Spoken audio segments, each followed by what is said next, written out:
There will never be a point in your time in your life where it's the right time to do a great thing. If you're waiting for that perfect moment, that perfect timing, it's not going to happen. You know what you have to do? You have to create the perfect time and the perfect opportunity and the perfect situation. So that a lot of people become comfortable. They stop growing. They stop wanting anything. They become satisfied.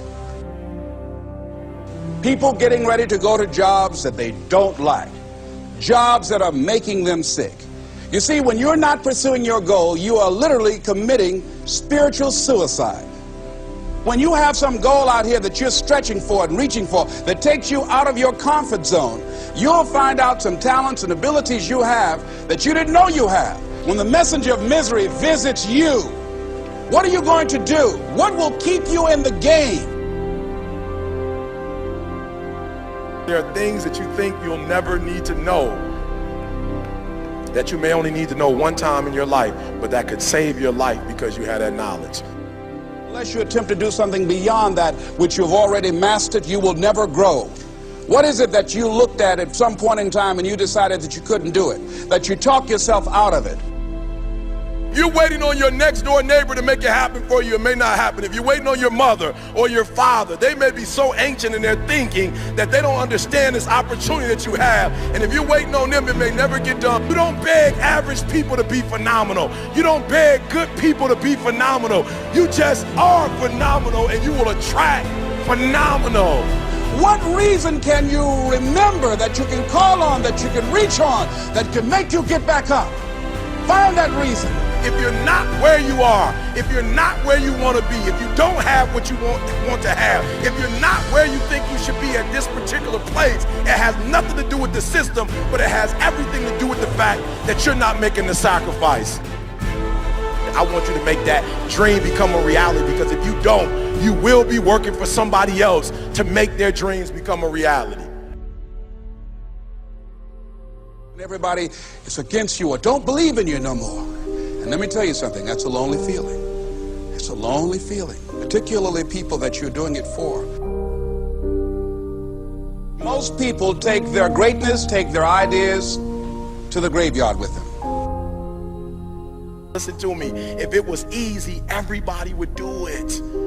There are people right now who are working who don't want to work. There are people who hate their jobs, but they keep getting up to do it. The wealthiest place on the planet is the graveyard. Because in the graveyard we will find inventions that we never ever were exposed to. Ideas, dreams that never became reality.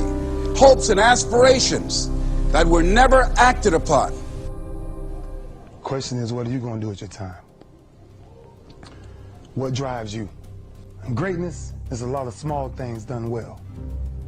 Day after day, workout after workout, obedience after obedience, day after day. When things don't work out for you, when things happen that you could not anticipate, what are the reasons that you can think of that can keep you strong? You will never ever be successful until you turn your pain into greatness, until you allow your pain to push you from where you are to push you to where you need to be. Stop running from your pain and embrace your pain.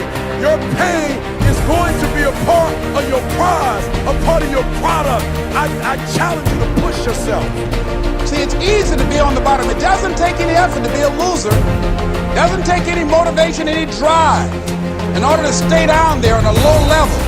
But it calls on everything in you. You have to harness your will to say, I'm going to challenge myself. I mean that what you did last week don't count. Today is the only important day. There are 86,400 seconds in a day, and how you use those are critical. You got 86,400 today, and what you do today is going to cement who you are. Nobody's going to talk about what you did last week. That the biggest enemy you have to deal with is yourself. There's an old African proverb that says, if there's no enemy within, the enemy outside can do us no harm. You you have this opportunity of a lifetime. It means absolutely nothing if you don't take advantage of it in the lifetime of this opportunity. I got a saying that when life knocks you down, try and land on your back, because if you can look up, you can get up. If you want a thing bad enough to go out and fight for it, to work day and night for it, to give up your time, your peace, and your sleep for it, if all that you dream and scheme is about it, and life seems useless and worthless without it. See, it's time now. If you want to make this your decade, you've got to start saying yes to your life. You've got to start saying yes to your dreams, yes to your unfolding future, yes to your potential, as opposed to saying no. When you die, die on E. Leave no dream left behind, guys. Leave no opportunity left behind. When you leave this earth, accomplish every single thing you can accomplish. Listen to me, you're gonna be here one day, but you'll never get here if you give up, if you give in, if you quit. And finally, guys, you gotta wanna succeed as bad as you wanna breathe.